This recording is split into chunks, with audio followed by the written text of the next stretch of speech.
G'day guys, Dale from High Caliber Racing and welcome to our first HCR Fortnightly video. So things are really starting to heat up here at HCR and going forward, every second Friday afternoon we're going to publish a short video to our socials just so all our followers and members can keep up to date and see what's going on at HCR.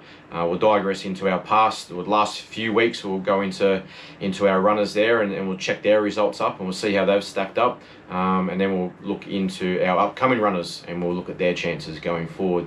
So we'll have a bit of fun along the way. We'll talk all things racing. We're also going to have a tipping competition, some really good prizes up for grabs, so it's well worth to jumping on board with that, and some details will come into how to join that tipping competition very shortly.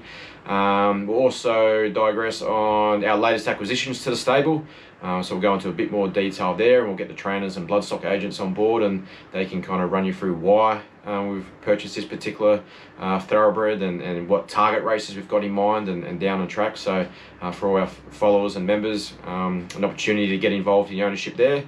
And as I said, we'll just have a bit of fun along the way, and it'll just be a short video every second Friday afternoon on all things high caliber racing.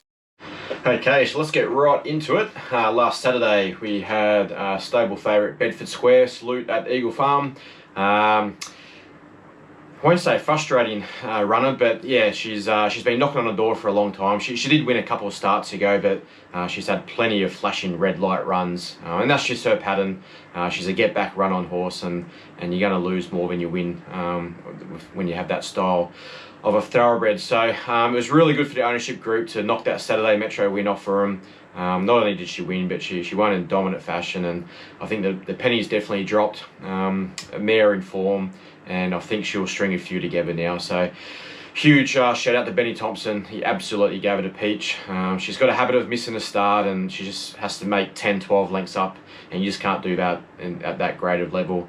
So Benny really anticipated the start and got her the ping. Settled 3 back to fence. As you can see here, just put her to sleep, got a glorious run, and then at the top of the straight she just had all the energy and just ran over the top of them, and you'll see she just pulled away, and that was the most pleasing part of the whole race. So good for those ownership group, well done, and I've got no doubt she will string a few together now.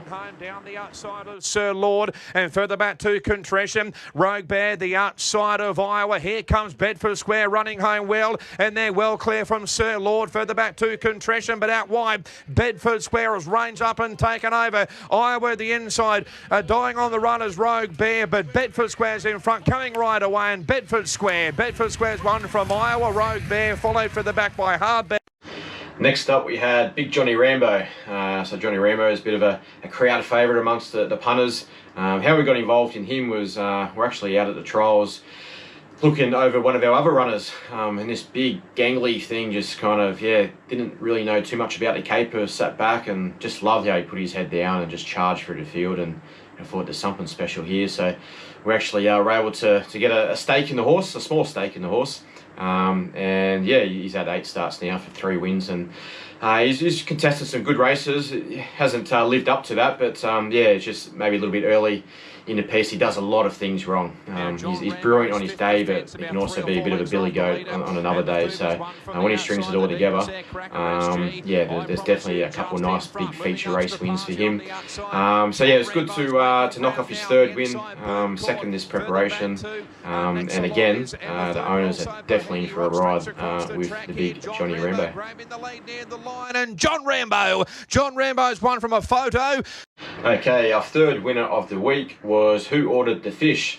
So a bit of a funny backstory to the naming of this horse. There are a few versions going around, but I've got it first hand. One of our good friends and syndicate manager from Camel Racing has delved us into the story. But basically what's happened is that the boys are on a bucks trip. They've turned one on, and they've got home at the wee hours of the morning.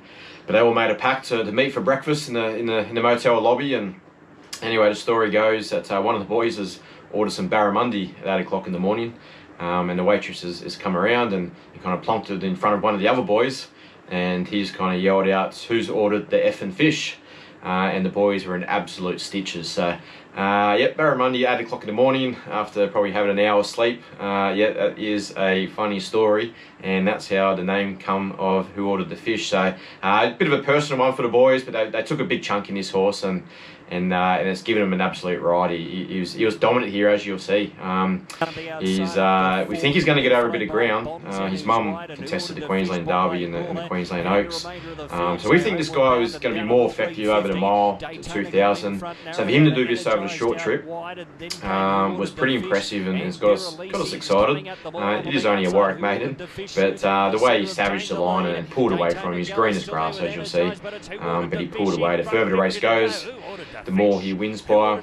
So it's definitely one horse to follow. I've got no doubt again, it's a habit in this video, but it's definitely a horse to follow, and the boys are in for plenty of fun. So shout out to Kempy, the good old Toowoomba King there. Yeah, great training effort there, and good laughs. So Who Ordered the Fish winning the money? Okay, tip of the week time. We're going to Caulfield this Saturday, race 4, number 1, Coleman. Really impressive win on debut in the Debutant Stakes. Sat midfield and ran some really good sectional times to finish over the top of them. Got a little bit of mayo up there. There's some wraps on this horse. Laurie kind of, after that dominant win, wrapped him up in cotton wool. And he's come back and he's trialled up well. So race 4, number 1, tip of the week. Okay, so our upcoming runners, we've got the second of Portsea due to go around tomorrow night at the Sunshine Coast. She'll be first up. She was also entered in today, but Doomben with the heavy 8, first up. We just elected to keep our powder dry. You know, some runners, when they're first up and they run on a bog track, it can flatten their whole campaign. So, so no rain predicted today or tomorrow. So they should go around in probably a soft 7 by tomorrow night. She's drawn out, but you get your chance at the Sunshine Coast track. So she'll go back anyway from the gate and probably sit a tad worse than midfield. And hopefully we get a card into the race. And she'll be the one coming home strong. So that's her race caper. She does like to settle, and she comes with one big run, and the Sunshine Coast track should suit that style. So she's double digits. I definitely think the traders have her over the market, over the odds. She will be one to watch first up, but naturally, whatever she does tomorrow, she will improve once we step her up in distance. But really excited about her campaign. We've purchased her from down south.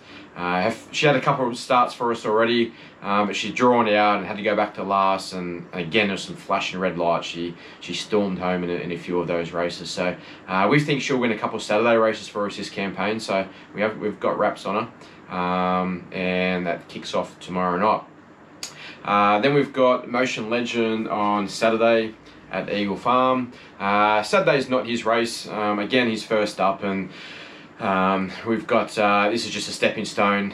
He'll need a rise in distance for him to be competitive. He trialled brilliantly. I'm going to show you the trial. You look at this trial and you're thinking, geez, where's you wouldn't think he'd be 50 to 1 in the market, but which he's on Saturday. But yeah, the plan was to settle back. But he kind of just, he was just free rolling with Jimmy Orman in the saddle, and that's about as impressive as you get as a trial. So do I think he's a $51 pop? No, but it is a very competitive Class 3, which they normally are on a Saturday in Brisbane. But we just think the distance, probably not his distance. Hopefully, again, he's doing his best work late, and if he can run top 5, that is a box tick. So Motion Legend, ready to rock and roll. And then we've got a few runners towards the end of next week. So the likes of Johnny Rambo will step back out. Be interesting to see him. And there's a few more horses due to go around as well. Okay, we'll finish off the video with we've still got a few shares left in our 2 Magic Millions purchases. So we are down to single digits in both of them. So you will have to move quick to jump on board. But our first one was the Bevan Ready colt out of our First Lady. Its siblings are on fire. The full brother won the first race at Sunshine Coast on Saturday, My Spy, in dominant fashion. And also we all know the other full brother is Steady Ready, who's won just over 500k from 13 starts. So it's always good when more than a couple of siblings can do it on the track, and you don't just rely on that one half sister or full sister. Both of the brothers are stars, and we got no doubt. We think this guy's got more scope, and we're really excited about this fella, and hopefully we can be at the Magic Millions early January next year. So yeah, it's a great value. Get in touch to find out more or to receive an information pack. Just shoot us an email at dale@highcabalracing.com.au, and I'll shoot you some more information. We've got a parade video there of Jack Bruce and our bloodstock agent, but he basically starts his educational phase of breaking in 2 weeks' time. So he's one to definitely get on board, and he's cutest as well. And our second purchase was with Paul Shaler, early sire, cool as a bill. We couldn't believe the price we picked him up for. We picked him up for 40,000. So our shares are very, very affordable. A round of drinks, and again, he's an exciting New Zealand sire. So we picked him up at a steal, and he'll be on the same path. He starts his educational in 3 weeks. So again, he definitely looks like an early runner. Normally the Kiwis, you got to give him a bit of time, a lot of those sires and things like that. But a dad did it as a star as a 2-year-old, and we think this guy can follow suit.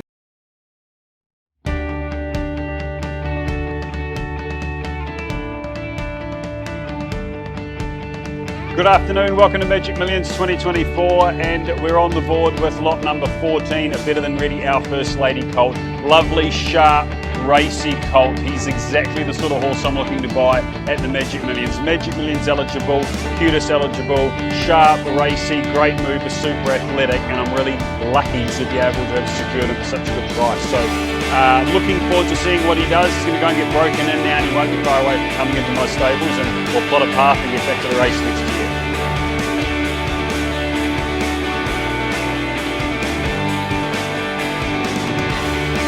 Running to second is head on up, and Glorious Ruby runs home as well, but Steady Ready's a mile in front, and Steady Ready run it well. And the Liquor is still just in front by a head.